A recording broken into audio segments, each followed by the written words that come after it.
بسم اللہ الرحمن الرحیم الحمدللہ والصلاة والسلام علی رسول اللہ اما بعد کتاب الرہن لا یصح الا بإیجاب وقبول۔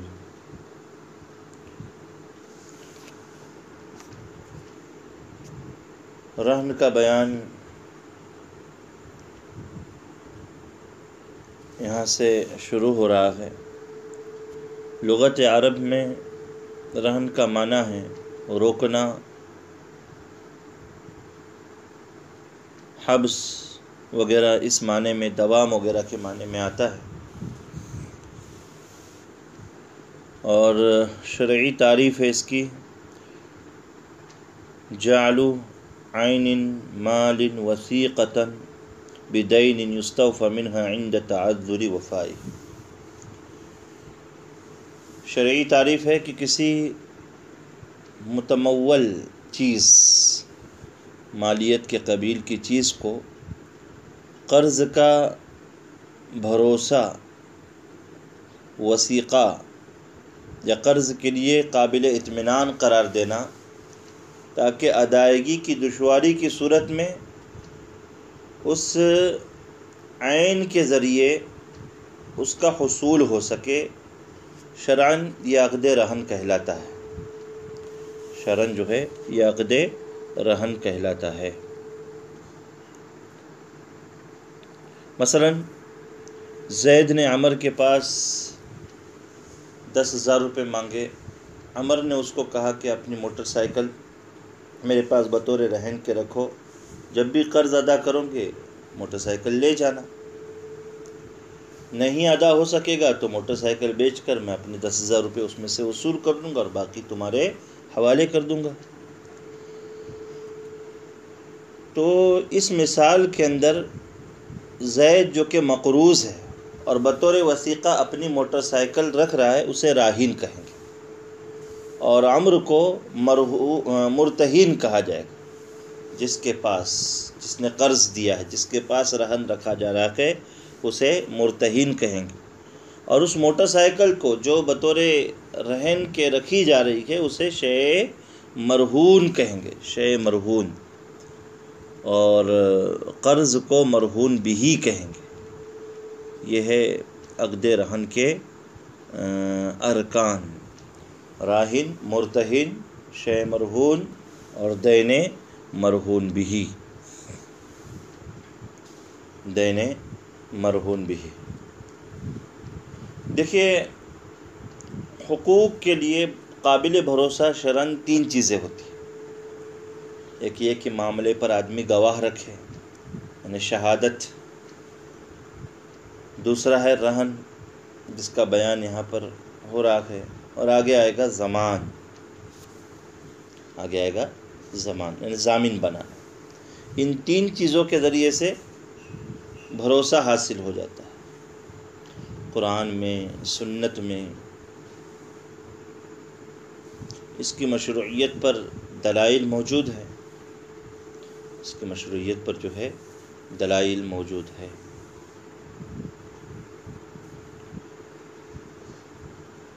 نبی کریم صلی اللہ تعالیٰ علیہ وسلم سے صحیحین میں احادیث بھی منقول ہیں۔ آپ صلی اللہ علیہ وسلم نے اپنے گھر والوں کی ضرورت کے لیے 30 جو ادھار لیے اور ایک یہودی کے پاس اپنی زرہ بطور رہن کے رکھی۔ یہ مشہور حدیث مبارک ہے۔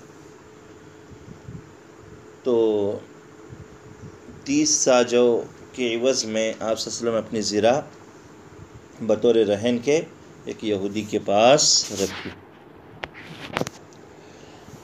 رہن یہ عقد جائز ہے، واجب نہیں، اور یہ حق کے متعلق اطمینان اور وثیقے کے لیے ہے۔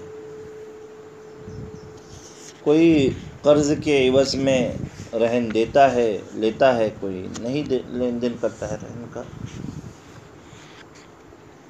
تو یہ اس کا مطلب حکم ہے۔ اب یہاں پر لا یصح الا بإیجاب وقبول،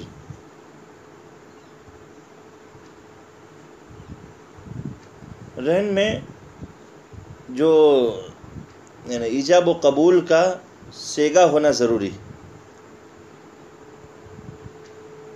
مثلا راہن کہے تمہارے قرض کے بدلے میں نے میرا یہ مکان یا میری موٹر سائیکل رہن کے طور پر رکھا.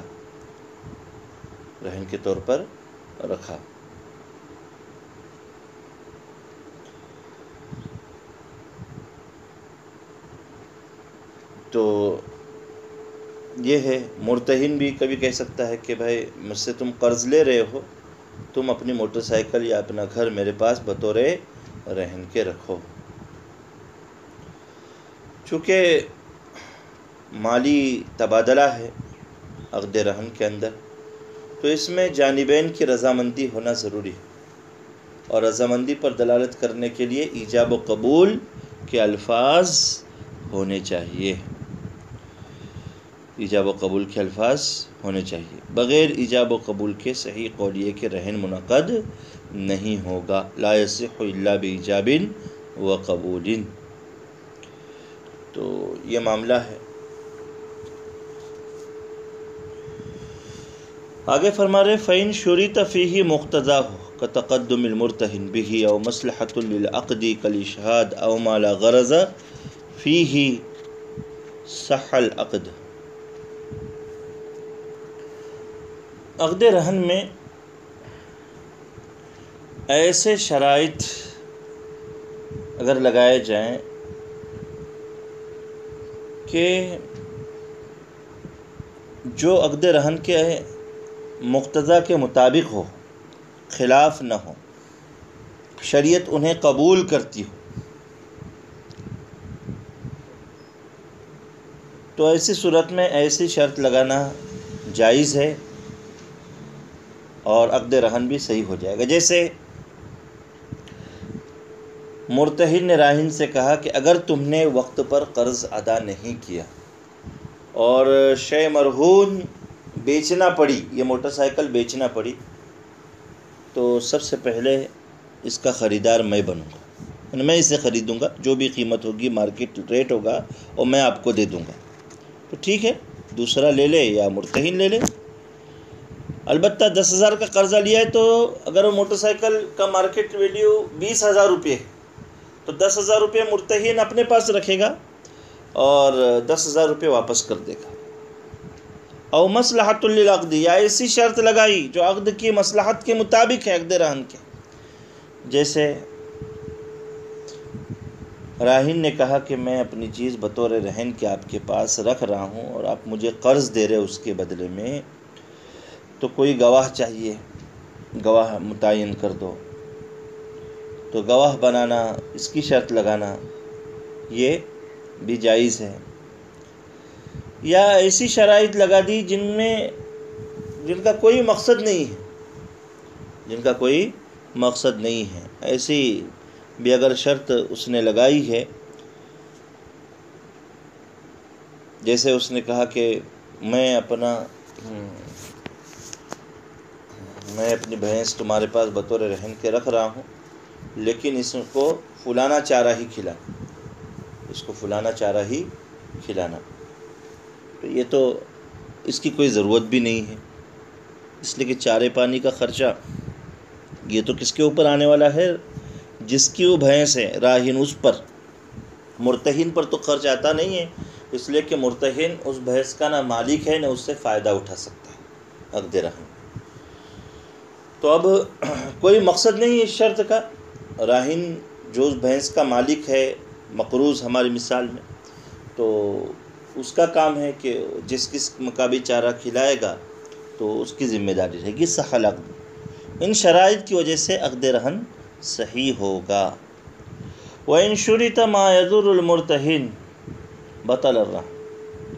عقد رہن میں اگر ایسی شرائط لگائی کہ جس کی وجہ سے مرتہن کو نقصان ہو رہا ہے تو عقد رہن باطل ہو جائے گا. جیسے راہن نے کہا کہ دیکھیے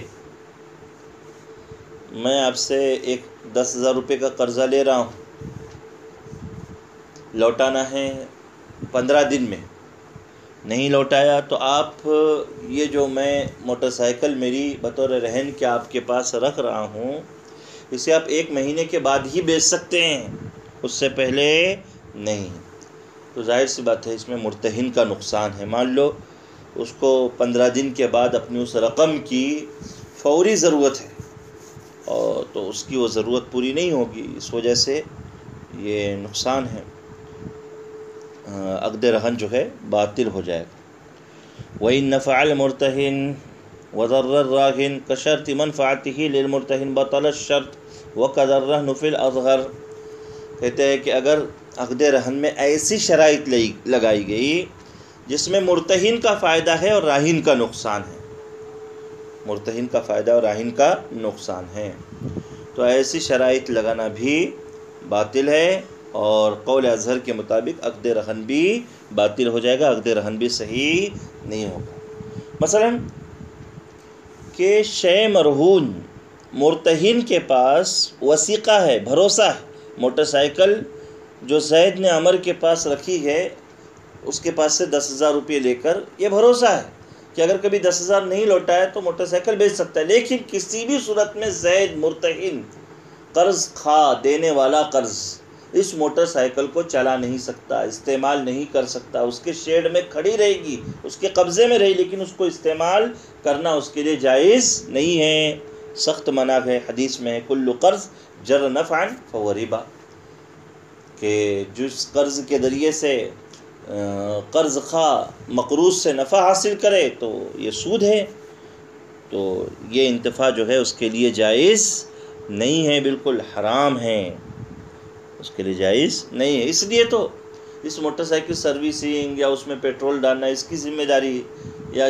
بھینس رکھی ہے بطور رہن کے تو اس کو چارہ کھلانے کی ذمہ داری یہ کس کی ہے؟ راہن کی ہے، اس کا جو مالک ہے اس کی ہے، مرتہن کی نہیں ہے، اس لیے کہ مرتہن اس سے کوئی فائدہ حاصل نہیں کر رہا ہے۔ ہمارے معاشرے میں چلتا ہے نا عموماً، کسی سے قرض لیتے 1,00,000 روپیہ اور اپنی زمین اس کے پاس 1 سال کے لیے 2 سال کے لیے گروی رکھ دیتے ہیں، یا باغ گروی رکھ دیتے ہیں، اور پھر جو ہے جو مرتہن ہوتا ہے جس کے پاس گروی رکھا جاتا ہے وہ قرض خواہ اس باغ سے قرض کے ادائیگی تک فائدہ اٹھاتا ہے، اور ایسا معاملہ طے پاتا ہے عقد کے اندر، تو یہ حرام ہے، جائز نہیں ہے، انتفاع نہیں لیا جا سکتا۔ تو یہ ہے وَلَوْ شَرَطَ أَن تَحْدُثَ زَوَائِدُهُ مَرْهُونًا فَالْأَظْهَرُ فَسَادُ الشَّرْطِ وَأَنَّهُ مَتَى فَسَدَ الشَّرْطُ فَسَدَ الْعَقْدُ۔ کہتے ہیں کہ اگر یہ شرط لگائی گئی کہ شے مرہون کے جو زوائد ہوں گے، مثلا گابن بھینس ہے، اگر اس نے بچہ دیا تو وہ بھی مرتہن کے پاس بطور رہن کے رکھا جائے گا، تو قول اظہر یہ کہ ایسی شرط فاسد تو فسد العقد، عقد بھی فاسد، اس لیے کہ بھینس بطور رہن اور بطور وثیقے کے اس کا ہونے والا بچہ یا دودھ وغیرہ اس کے جو زوائد ہیں وہ بطور رہن کے نہیں ہوں گے، بطور رہن کے نہیں ہوں گے۔ وشرط العاقد، اب عقد رہن کے اندر جو ایک دوسرا رکن ہے عاقدین، یعنی راہن اور مرتہن۔ راہن کہتے ہیں قرض مانگنے والا اور اپنی چیز بطور وثیقے کے رکھنے والا، اور مرتہن کہتے ہیں قرض خواہ دینے والا اور بطور وثیقے کے جس کے پاس چیز رکھی جاتی ہے اس کو مرتہن کہتے ہیں۔ تو یہ عقد رہن کے اندر ان کے کیا شرائط ہیں اس کو بیان کر رہے ہیں۔